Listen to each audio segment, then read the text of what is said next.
Wait, remember Angela Anaconda? I mean, it's just one of those shows you can't forget. One look at it and you're sent through a whirlwind of emotions depending on how you felt about it when it was on the air. Either you remember it for the show itself, or you remember it for being in front of Digimon the first movie. This was a real thing that happened, and the quicker we accept this, the quicker we can move on as a society. It seems there's so much division when it comes to Angela Anaconda. There is a large camp of people who don't like it because of the animation style or voice acting, or won't even give it a shot based on those reasons alone. But what if you did give it a try? What does the show itself have to offer through its unique animation style, and would it end up surprising you if there was somewhat of a gem here under the surface? It could be a classic case of judging a book by its cover, so today we are going to take a look at Angela Anaconda to see what it truly is all about, what makes it interesting, and all of the other fun stuff surrounding the show. Let's get into Angela Anaconda. Welcome back to the 25 Days of Fringe Miss, where there's going to be Wait. Double Fringe Miss. Aw, you only thought you were gonna get 25 videos this year? Look at you. You look silly. But I'm here to fix that because I'm gonna give you not only 25 videos, but I'm giving you 50 videos. I have 2 channels. That's 2 Fringe Misses. Each day there'll be a brand new video on both channels for 25 days. I haven't slept in months. Enjoy the content. Or don't. So, Angela Anaconda, it's a unique cut-and-paste animated cartoon that depicts the day-to-day life of 3rd grader Angela Anaconda, whose very typical life is incredibly dramatic. She's a kind person, but don't cross her because she can be eccentric and maybe a bit borderline psychotic, but in the playful nature of being young and seeing the world from that perspective. Her morbid imagination manifests in what the series calls revenge fantasies, where she allows herself to indulge in daydreams where she gets some sort of retribution, more focused on damaging her frenemy Nanette Menor's curly blonde hair. She also, for some reason, is on a first and last name basis with everyone she talks about. Her sort of demonic, shrill energy is balanced out by the various cast of misfits around her. Her best friend, Gina Lash, is both super intelligent and super hungry. While she has scientific hobbies, food is the most important thing in her life, evident by her desire to pursue a future in food entrepreneurship. Johnny Abadi is a nice Italian kid who rocks a blue pompadour, and he's mainly characterized as being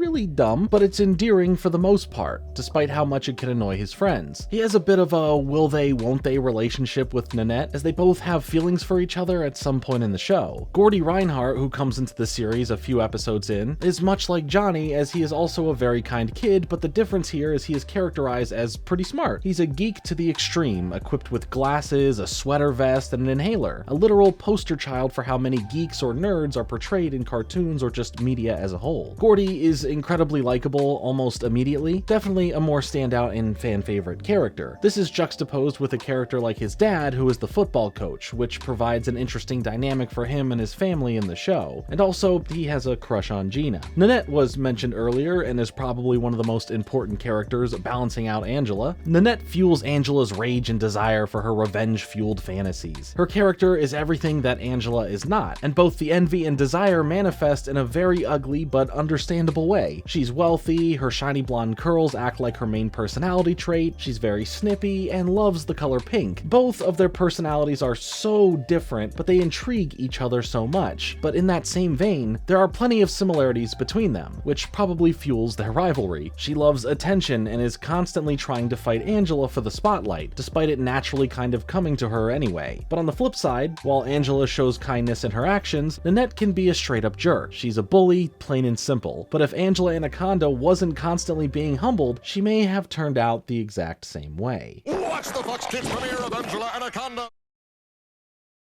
My lunch is missing something that it is definitely missing. So now let's dig into the background of the show itself. How does a series as unique as Angela Anaconda get made? It's got everything to do with time, place, and kablam! Angela Anaconda was created by Joanne Ferrone and Sue Rose. At the time the series was created, the two of them have been riding the success of their Fido Dido cartoon character, who became the 7-Up mascot and propelled them into artistic freedom. At the time, Joanna was living in the West Village area of New York City, and at a busy intersection near her, there there was, and still is, a famous cigar shop that housed a billboard on top. It was running a Tanqueray gin advertisement that caught her eye with the unique cut-and-paste collage style. Inspired, Sue and Joanna used old photographs to design and create a small, short-lived line of t-shirts. And while I would still love to see what they look like, Joanna doesn't seem to have much respect for them. She sees them as some sort of distraction, a simple line of consumer goods that lacked heart and artistic intent. So instead, she wanted to create something that would actually have heart and speak to people. With her newfound fixation on collage art and her pre-existing talent, she created a set of characters for a series she dubbed Family Values, targeted towards an older demographic. After creating a treatment, with Sue providing her artistic talent, they placed the series on the back burner. This double Fringe Miss is brought to you by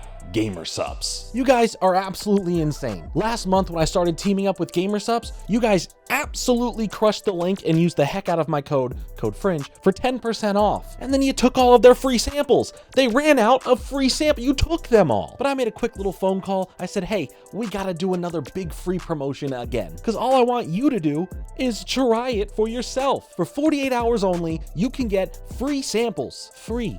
Free. No credit card required, no paying shipping, but only for 48 hours. That's it. That's the deal I got for you. You're welcome. It was not easy. Okay, it was very easy. They're really nice people over at GamerSupps. I said, yeah, sure, we'll absolutely do that. So go take advantage of their kindness. Go over there, free samples, link down below, and if you're buying something anyway, 10% off. Code FRINGE. A while goes by and they don't touch it until they get a call from the people at Nickelodeon on the series Kablam. Having really nothing else to show, they provided the Family Values treatment, which did get them in the door. But due to Kablam's target audience and new style of short format story compilations, they needed to change it up a bit. They loved the pitch, the writing, and Sue's artwork, so all that was left was to create a different idea using all those aspects. To help along the artistic process, Joanna and Sue were provided with a VHS tape of what they had produced already for the series, just to give them an idea of exactly what they were looking for. Joanna fell in love with the Sniz and Fondue short that was included, and inspired directly by that, she went into her office and left 30 minutes later with the Angela Anaconda concept. As an artist, growing up watching TV, she was only ever propositioned with the idea of the nuclear family, where everyone is always happy and normal and nothing bad happens, but she didn't find this relatable in any sense of the word. Growing up, she never fit in that mold, so this inspired her to always portray real life as she saw it. Kablam aired 2 episodes with Angela Anaconda segments. In the 4th episode of the first season, Comics of Champions, the first ever Angela Anaconda segment, The First Flush of Love, would premiere, and the second would follow on episode 8 in the Chew on This segment. Because there were 2 shorts for the concept, they had something to seriously pitch around, and around that time, Joanna had met Chris Brow, who at the time was the owner and CEO of Mainframe Entertainment. What a connection, right?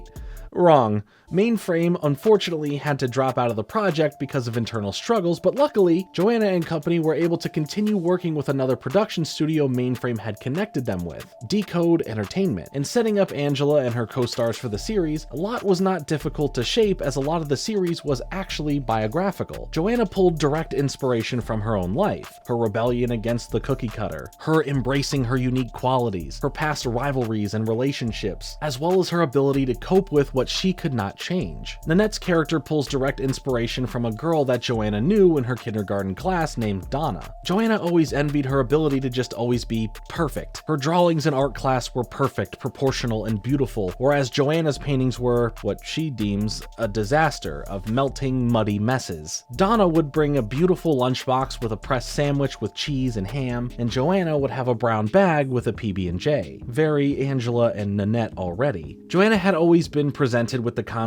of everyone starting and finishing at the same starting line, but in her experience, even early on, she knew this was absolute nonsense. Angela and Nanette are not given the same tools, so instead, Angela has to get crafty. In order to cope with the imbalance between the two of them, Angela retaliates in her own head with both her ego, in thinking she's inherently better than Nanette, and her revenge fantasies, where she literally tortures her. Joanna shares that she did have revenge fantasies when she was younger, and still does sometimes, although she tries tries not to indulge. And Gordy is a character that came to her later on in the series after the 2 Kablam shorts and after production had started on the full series. She wanted another character to increase the diversity of personality, and he happened to kinda just make himself known while she was writing a premise for another story. But not everyone loved Gordy. In fact, the producers and other workers behind the scenes on the series debated with her on whether or not he should be a reoccurring character, as they would have to go back and write him into scripts that were already finalized. But she stood her ground, and thankfully so, as he makes a solid addition to the overall cast of characters. In addition to adding Gordy, the series also changed up the character designs from the Kablam shorts. While it uses the same style, the technology was more intensive. While the designs for the characters were more holistic, the series kinda collages each individual facial feature using elastic reality to make the characters' faces more unique. To make sure that Angela and everyone else can make the right expressions when they speak, they had to do a lot of initial character design work. They would find a model for the character, then capture expressions from all sides. They then chose 33 out of the 44 sounds of the English language called phonemes for the models to show expressions in order to capture everything photographically. From there, they actually used an animation technique they invented on the series that they called 2.5D. So while every character is shown as flat, they still have the ability to turn to the side or all around. The series premiered on October 4th, 1999 on Fox Family in the United States, and ran for a total of 65 episodes, which breaks down to 130 11-minute segments across 3 whole seasons. The series had a decent run until the last episode aired on December 10th, 2001. On paper, the series was pretty well received. It won a Gemini Award for Best Animation Program/Series in 2000, and was nominated for a handful of Daytime Emmy and Young Artist Awards. But the series got and still gets a lot of flack from audiences that judge the series on a surface level basis. And I get it. It can be intense, shrill, not the most aesthetically pleasing, but if you can get past all that, the series can be pretty fun, albeit in smaller doses. In defense of the art style, I'm always a fan of a unique animation style, and given the time period, animation was growing in every direction. We were on the cusp of computer animation, and the cartoon industry was doing incredibly well, which let them experiment in a lot of ways. After sitting with it for a bit, I can confidently say I'm actually a fan of the art style. There was definitely a time when I was younger and the show was on the air that I was more confused by it than anything, but it always stuck with me. Angela Anaconda. That's me! That's me!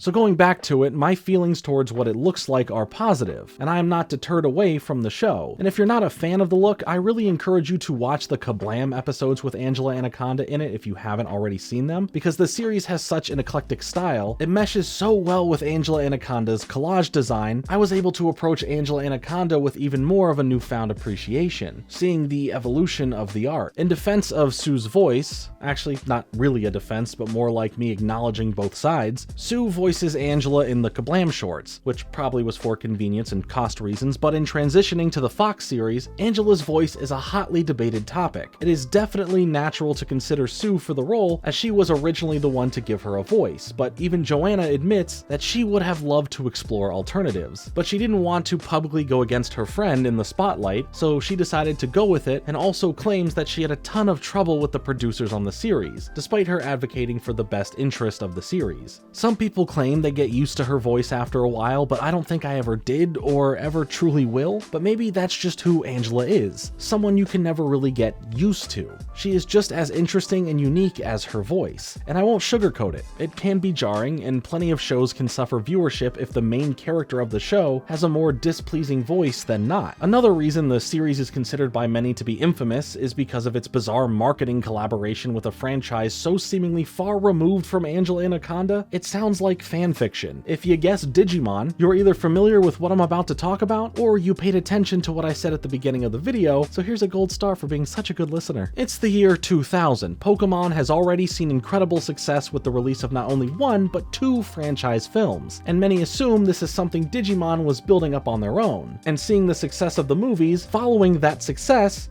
seemed like a lucrative format, but they didn't quite have the resources and time to make a whole new film immediately, so they took 3 previously released short films from Japan and edited them together to create a feature film, creating in the US what we call Digimon the First Movie. I can get into this further in 2024 if you're interested in some Digimon content, but for Angela Anaconda being involved, there was a short that played in front of the film, and Digimon fans for the most part despised the short, and to be fair, it feels random and forcefully put in for brand synergy, so it's understandable to feel that way. Now there's a lot of speculation as to where the heck Angela comes in here. Fans have thrown out theories that Fox was concerned about runtime, or that they were trying to hop on the Pixar short train, any reason to make it make sense. These are all realistic theories, but not even Angela's creator can say for sure. Neither can Digimon movie writer and voice of Tentomon, Jeff Nimoy, who hadn't even seen or had any knowledge about the Angela short before the premiere. That kind of knowledge goes even further up, straight to the executive offices of Fox. In the words of Joanna, it was up to the corporate powers that be. So the main connection between the two is corporate. Fox held the rights to the American release of the Digimon movie, as well as Angela Anaconda airing on its own network in the US as well. And if they were anticipating similar success to the Pokemon movies, it does make sense that they would also promote their own series at the same time. And to be fair, again, the material of the short isn't unrelated to the movie. Much like a real-life small child in the US would travel to the theater in search of epic Digimon battles on the big screen, Angela and her classmates also cannot wait to see the Digimon movie in theaters. It takes on the classic format of the series, except Angela digivolves in her revenge fantasy, which was pretty crazy lore for Digimon fans considering that she is technically the first human to ever be shown digivolving. She was so ahead of her time.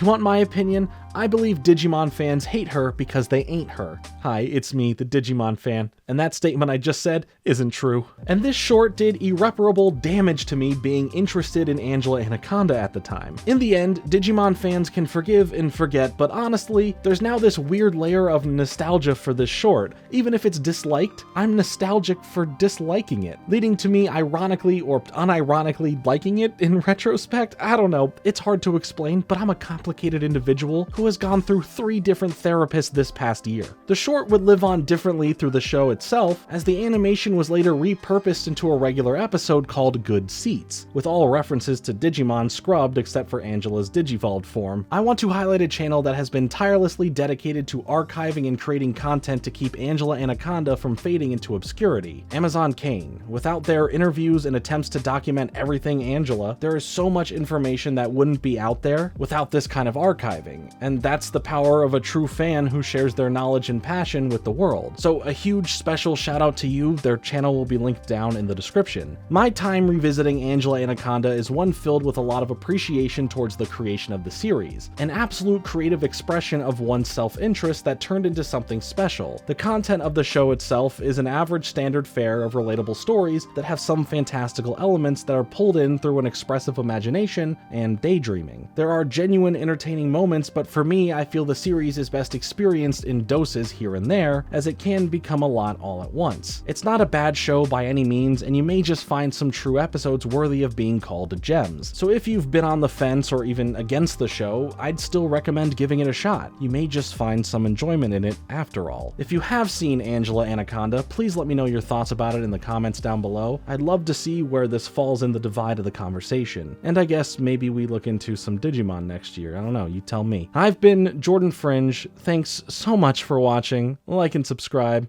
Later.